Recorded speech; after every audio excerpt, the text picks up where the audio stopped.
आप लोग अपने हिसाब से चूज़ कर सकते हो कि आप लोगों को वीज़ा कितने दिनों के लिए चाहिए। हे गाइस, व्हाट्स अप, कैसे आप लोग and welcome back to the channel. तो कुछ टाइम पहले मैंने एक वीडियो बनाया था फिलीपींस ई वीज़ा के बारे में, और उसके बाद बहुत सारे लोगों ने मुझे कमेंट किया था और मैसेज भी किया था कि ये जो ई वीज़ा है उसके प्रोस क्या है और कॉन्स क्या है, मतलब उसके बेनिफिट्स क्या है और उसके नेगेटिव पॉइंट्स क्या है।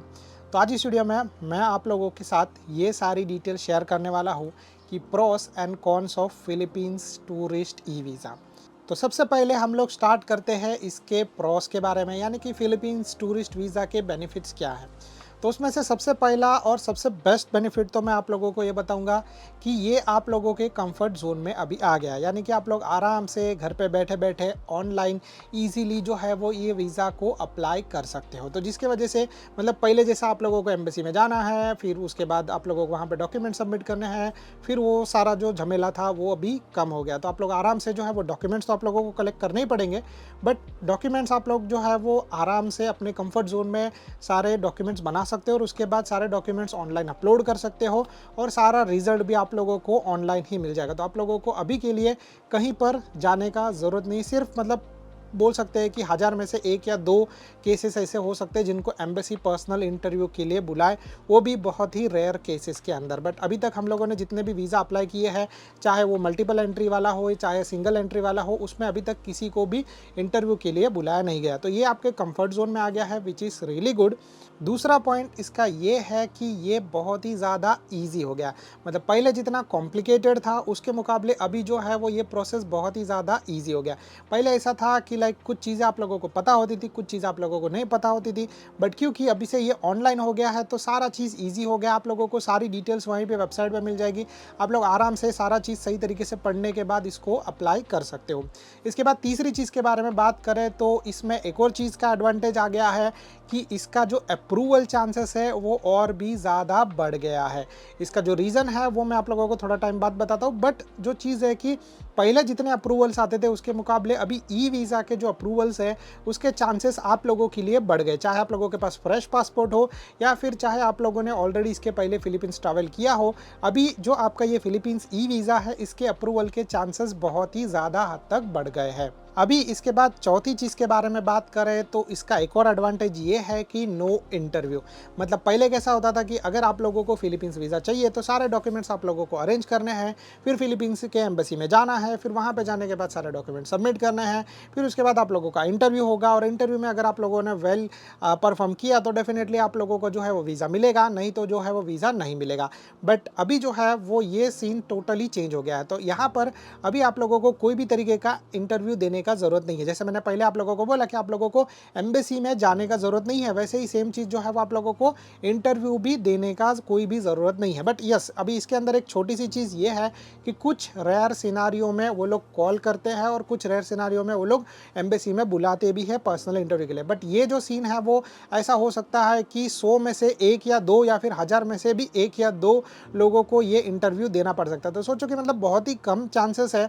तो ये मैं आप लोगों को बोलूँगा कि बहुत ही अच्छा एडवांटेज है। अभी इसके अलावा पाँचवा और लास्ट एडवांटेज इसका ये है कि आप लोगों को अगर ये वीज़ा अप्लाई करना है तो पहले कैसा था कि जब हम लोग अप्लाई करते थे उसके बाद हम लोगों को रिजल्ट मिलता था कि ये वीज़ा जो है वो आप लोगों को 7 दिन के लिए मिला है, ये वीज़ा जो है वो आप लोगों को 14 डेज़ के लिए मिला है, ये वीज़ा जो आप लोगों को 30 डेज़ के लिए मिला है।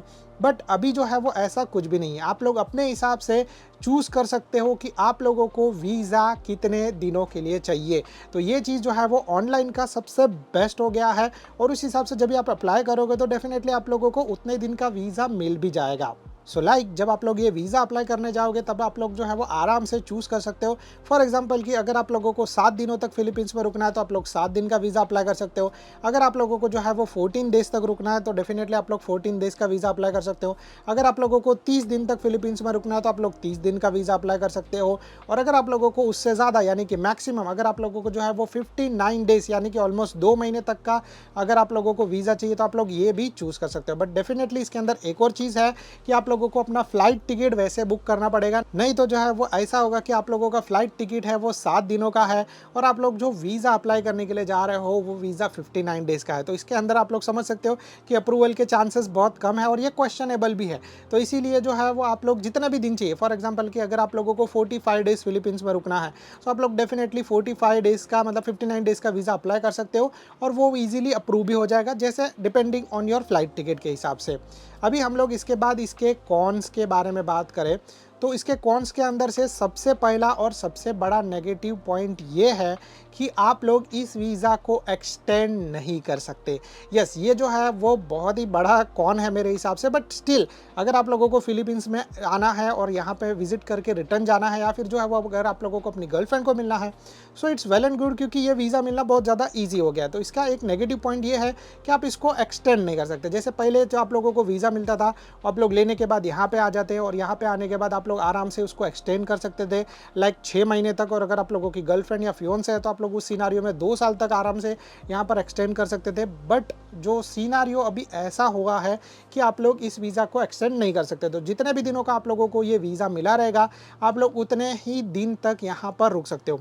तो फॉर एग्जांपल कि अगर आप लोगों को 7 दिन का वीज़ा मिला है तो आप लोग 7 दिन तक ही रुक सकते हो, इससे ज़्यादा आप लोग यहाँ पर नहीं रुक सकते। मतलब डिपेंडिंग, मैंने इसके पहले आप लोगों को बताया कि आप लोगों ने जितने दिनों के लिए अप्लाई किया, फॉर एग्जांपल अगर आप लोगों ने 59 डेज़ के लिए अप्लाई किया है सो डेफिनेटली आप लोग 59 डेज़ तक यहाँ पर रुक सकते हो। फिर उसके बाद आप लोगों को रिटर्न इंडिया जाना पड़ेगा। और अभी एक चीज़ मैं आप लोगों को और बता दूं, क्योंकि ये सारा चीज़ ऑनलाइन है तो वो लोग आप लोग का पासपोर्ट और सारी डिटेल्स ट्रैक कर सकते हैं। फॉर एग्जांपल कि किसी रीज़न की वजह से अगर आप लोग यहाँ पर ज़्यादा रुक गए तो मे भी ऐसा हो सकता है कि आप लोगों के लिए ज़्यादा बड़ा प्रॉब्लम हो जाए, आप लोगों को यहाँ से डिपोर्ट किया जाए और शायद से ब्लैक लिस्ट भी किया जा सकता है, क्योंकि अभी जो है सारा चीज़ ऑनलाइन हो गया। तो ऑनलाइन में आप अपने जो है वो गर्लफ्रेंड का एड्रेस अपलोड करोगे या फिर होटल का एड्रेस अपलोड करोगे।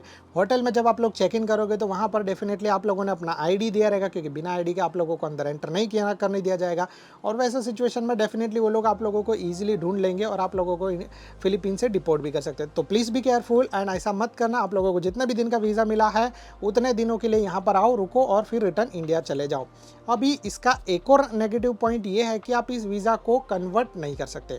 तो फॉर एग्जांपल जैसे आप लोगों को पता रहेगा कि मैं फिलीपींस में पिछले 3 सालों से हूँ और मैं अपना वीज़ा जो है वो कन्वर्ट करवा लिया है। मैंने अपना जो ये वीज़ा था उसको मैंने टेम्पररी रेसिडेंट वीज़ा में कन्वर्ट करवा लिया है। तो कुछ लोग जो है वो इसको वर्क वीज़ा में कन्वर्ट करवा लेते थे, कुछ लोग जो है वो इसको किसी और वीज़ा में कन्वर्ट करवा लेते थे। बट अभी जो ये वीज़ा है इस वीज़ा को आप लोग कन्वर्ट नहीं करवा सकते। तो ये जो भी आप लोगों को ई वीज़ा मिलेगा उसके बेस पे आप लोगों को यहाँ पर फिलीपींस में आना है। जितने दिन आप लोगों को वीज़ा मिला उतने दिन आप लोग यहाँ पे रुक सकते हो, उसके बाद आप लोगों को रिटर्न जो है वो इंडिया जाना पड़ेगा। तो ये इसका एक और नेगेटिव पॉइंट है। फॉर एग्जांपल कि अगर आप लोगों की वाइफ यहाँ पे फिलिपिनो है और आप लोगों को यहाँ पर आने के बाद उसके साथ ज़्यादा रुकना है तो वैसे सिचुएशन में अभी तक के लिए जो है वो इसका एक्सटेंशन आया नहीं है। मे भी हो सकता है कि फ्यूचर में आ सकता है, बट अभी तक इसका कोई एक्सटेंशन आया नहीं है। तो आप लोग जो है वो ना इसको एक्सटेंड करवा सकते हो ना इसको किसी भी दूसरे वीज़ा में कन्वर्ट करवा सकते हो। तो ये जो है वो 2 बड़े नेगेटिव पॉइंट्स है ई वीज़ा के। एंड इसी के बेस पे फिलीपींस एम्बेसी आजकल जो है वो ईजिली वीज़ास दे भी रही है और इसी के वजह से आप लोगों को फिलीपींस में ट्रैवल करना पहले से ज़्यादा ईजी भी हो चुका है। बट इसके बाद अभी जो है वो तीसरे नेगेटिव पॉइंट के बारे में बात करते हैं एंड वो ये है कि डिले इन प्रोसेस। यस, अपने कुछ सब्सक्राइबर्स ने मुझे ये बताया है कि उन्होंने जो है वो बहुत पहले ये वीज़ा अप्लाई किया था बट इनका अप्रूवल जो है वो बहुत लेट आ रहा है। एंड यस, ऐसा हुआ था जब हम लोगों ने कुछ वीज़ा सब प्रोसेस किए थे।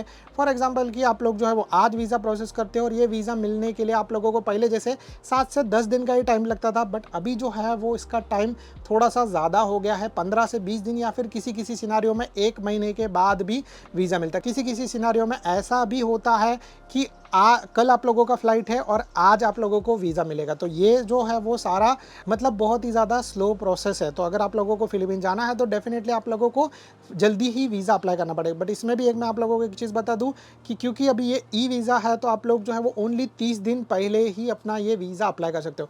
तो फॉर एग्जाम्पल कि अगर आप लोग जा रहे हो 1 फरवरी को तो आप लोग यहाँ से जो है वो 2 जनवरी या फिर जो है वो 3 जनवरी को वीज़ा का प्रोसेस स्टार्ट कर सकते हो। तो ये 30 दिन पहले ही आप लोगों का एप्लीकेशन जो है वो एक्सेप्ट होगा। अगर आप लोगों ने इसके पहले अकाउंट बना के रखा है तो it's well and good, but अगर आप लोग जो है वो फॉर्म फिलअप करने के लिए जाओगे तो आप लोगों को रिटर्न ईमेल आ जाएगा कि आप बहुत जल्दी वीज़ा अप्लाई कर रहे हो, आप लोगों को 30 दिन पहले ही ये वीज़ा अप्लाई करना है। तो ये चीज़ इसका एक और नेगेटिव पॉइंट हो जाता है। अभी इसके बाद चौथे एंड लास्ट नेगेटिव पॉइंट का बात करें, जो मेरे हिसाब से जो है वो नेगेटिव पॉइंट है कि पहले जैसे मतलब पर्सनली आप लोग सामने जाके मतलब कंसुलेट से डेफिनेटली रिक्वेस्ट कर सकते थे, या फिर अगर आप लोगों को कुछ समझ में नहीं आया तो आप लोग किसी को पूछ सकते थे एम्बेसी के अंदर।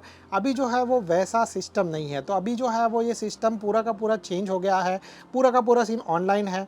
अगर आप लोग एम्बेसी में कॉल भी करोगे तो वो लोग बोलेंगे वेबसाइट पे जाके देख लो, तो जिसके वजह से कोई पर्सन का इसके अंदर इन्वॉल्वमेंट नहीं है। तो अगर आप लोग कुछ चीज़ें गलत कर रहे हो तो आप लोग उसके लिए किसी भी तरीके का गाइडेंस नहीं ले सकते। तो कोई भी तरीके का पर्सन का इन्वॉल्वमेंट इसके अंदर नहीं है। तो ये एक मेरे हिसाब से नेगेटिव पॉइंट और है। So guys that's it from my side. अगर आप लोगों को जो है वो ये वीडियो पसंद आ रहेगा तो please do like and subscribe to our channel, और ऐसे ही मोर वीडियोस के लिए stay tune for that. Thank you so much guys for watching, और मेरी चैनल को सब्सक्राइब करना मत भूलिएगा। Bye bye, be safe, stay safe and good luck.